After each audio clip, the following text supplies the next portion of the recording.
the happy accident known as the SSU. No, it's not some new Law and Order spin-off, but instead it is Sony's Spider-Man universe. And somehow, through the ingenious of Marvel, they are now releasing their seventh installment into a connected universe that crashed and burned the previous two attempts that they tried to launch it. Sony got trigger happy and tried to pull the trigger on Venom the first go around, and then the Sinister Six in the next go around. Welcome to another episode of the Popcorn Confessional. This is Dave from Nerdbox, and I am accompanied by my wife Jenn, also from Nerdbox, and we are talking about Venom. Let there be carnage in this episode. So fire up your Jiffy Pop and meet us in the booth.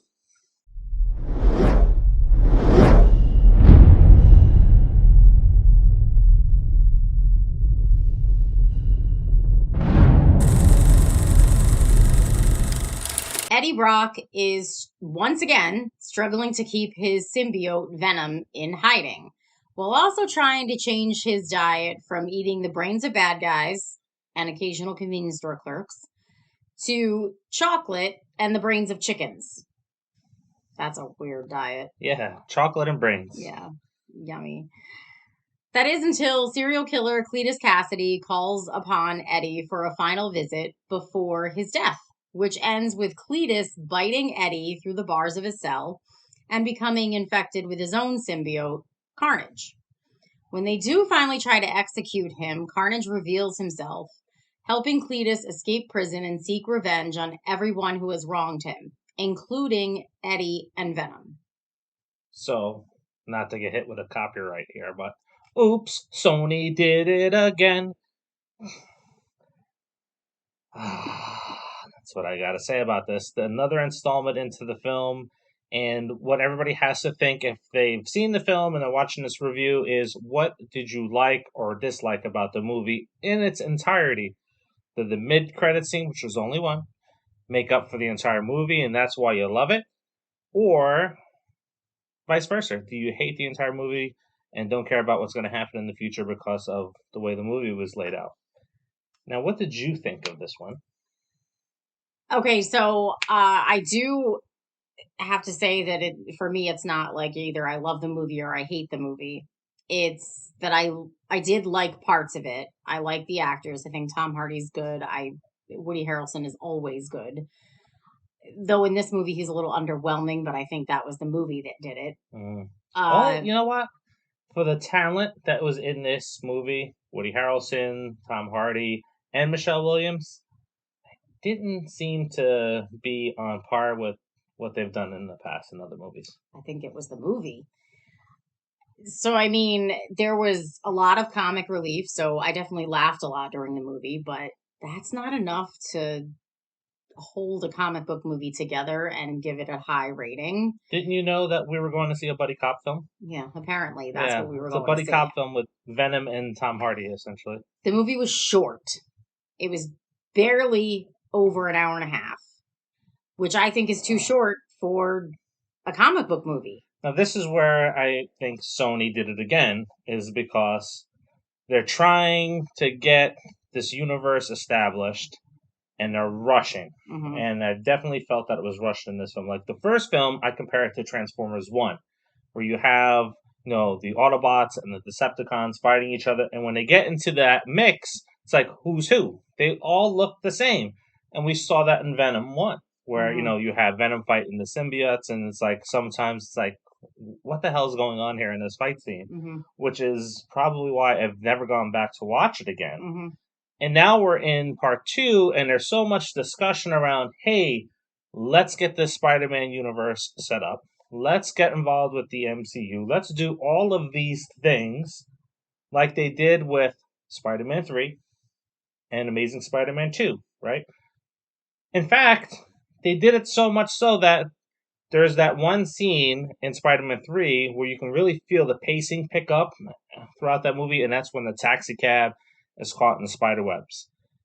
They almost did the same exact scene in this movie. It was just a convertible, that's all. It was a convertible, and it was Carnage, Yeah. but it's like, I've seen this already. Yeah. You're doing the same thing again, and then the pacing picked up. Mm-hmm.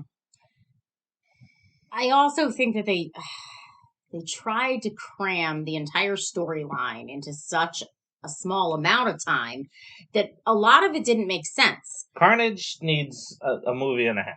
Yeah, It's too big of a character. some of it was just confusing. I mean, why did Cletus Cassidy involve Eddie Brock in the first place and call him to the prison? That storyline didn't make a whole lot of sense. It made no sense, just like in Fast and the Furious 9, where the detective calls out, like, why are they calling you? And Brock's like, I don't know. Yeah. Nobody in the crowd knows that's watching a movie, so we'll just go with it. Yeah. And I feel like, now see, I don't read comics, so I did not read the comics. I don't know if this was explained in further detail in the comics, but if it was, I feel like in order to know what the hell you're watching, you would have had to read the comics. Yeah, which I didn't. That's a good point. So, like, as a comic book fan, I hate this movie. It would be a flat out F. So I have to look at it as a general audience member, so I at least find some substance to enjoy it. And in the comics, first let's start with Eddie Brock, right? The symbiote, when it attaches itself to somebody, it elevates whatever their natural attitudes or how they are day to day. So Eddie Brock was always an asshole, and the symbiote is supposed to elevate that. Yeah. Instead, we have the buddy cop situation here, where I think part 3 is them going to couples therapy. Yeah, it's almost like Venom became Eddie's therapist. And vice versa. Trying to like reel him back in, make him behave, and Eddie's doing the same thing to Venom. Yep. So they're literally each other's therapist instead of the way that it's meant to be. So that's confusing. And then just some of the storylines with some of the ways that they went, like when Eddie was like, "Oh, I think I figured out what's going on, like what the connection is." I thought it was his connection to Eddie, and it wasn't. It was Shriek's connection, not to Eddie, to Cletus. It was Shriek's connection to Cletus. And so I was like, wait, what? So why is Eddie figuring this out? It made no sense. Shriek is played by Naomi Harris, and watching this movie, if you're a fan of the comics, there's one thing that pops into my head when I see her on film is like, she would be an amazing Calypso. And Calypso, for those that don't know, was in the debut Spider-Man comic series that was drawn by Tom McFarlane. And there was a series where it was Spider-Man versus the best, I think, interpretation of the Lizard ever. And Calypso, who was into voodoo, who also brought back Craven, which we'll see a movie eventually of. So I'm looking at that, it's like, wow, she would be the perfect Calypso.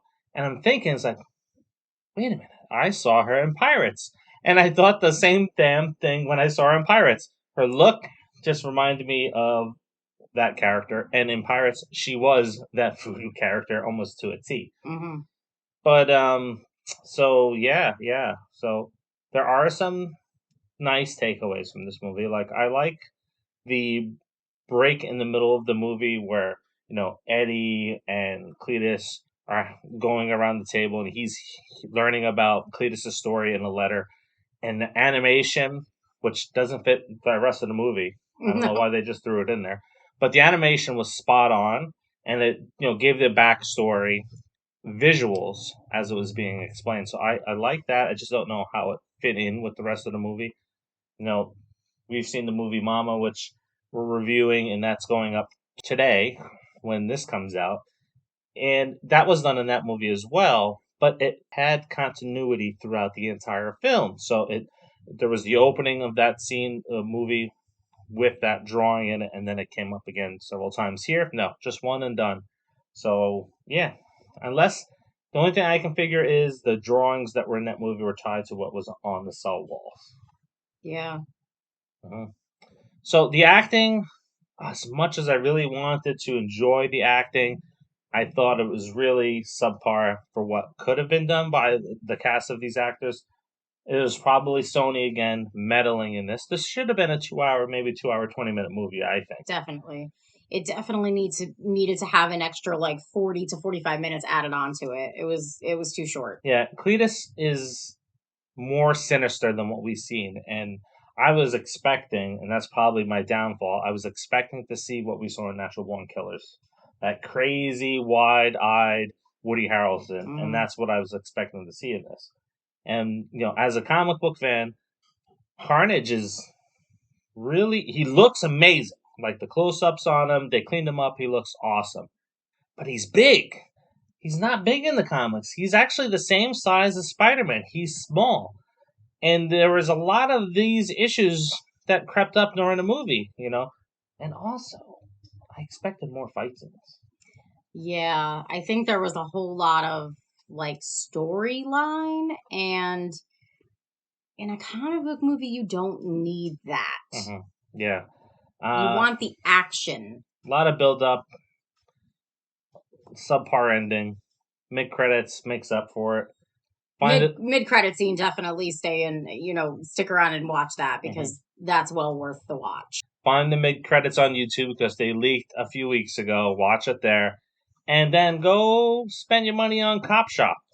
That movie was great, and you have a bunch of new movies that are coming out too. So you're gonna go check out some of those movies. Go see Candyman. Candyman's still out there, and that's definitely worth another watch or worth your money over this one here. You're not missing much. So, what do you rate this one? Okay, so the only reason I'm giving it this rating is because I did like some of the filming, like the colors and things like that, and also the comic relief. So I'm gonna give it a D+. A D+. So in the franchise of movies that is the Spider-Man universe, this movie is better than Spider-Man 3, and in my mind, it is tied with Amazing Spider-Man 2. So it is getting a D. It is what it is. It's not going to age well. So, let's see what the MCU and Sony has in store for this character in the expanded universe with Morbius coming and Craven coming in their own films. Now, it is October. We're dropping the movie for Mama today. We've had a bunch of things drop. So we've had the Shot of Espresso debut earlier this Monday, there, and it's about memories of Halloween from actors, YouTubers, from us here at Nerdbox. Another one's coming out on Friday. We had our special episode of 5 Things come out about 5 horror movies that you should watch with your family. And then there are a bunch of cutscenes that will be releasing over the course of the month. The first one was yesterday. Go check it out. It is which sexy ghost would you have sex with? That's featuring Scene Snobs, and that's something that they cover on their podcast, so check them out. And you know what you need to do now, right? Like, subscribe, turn on the notifications, and share. Yes. Definitely share. And until the next, see ya. See ya.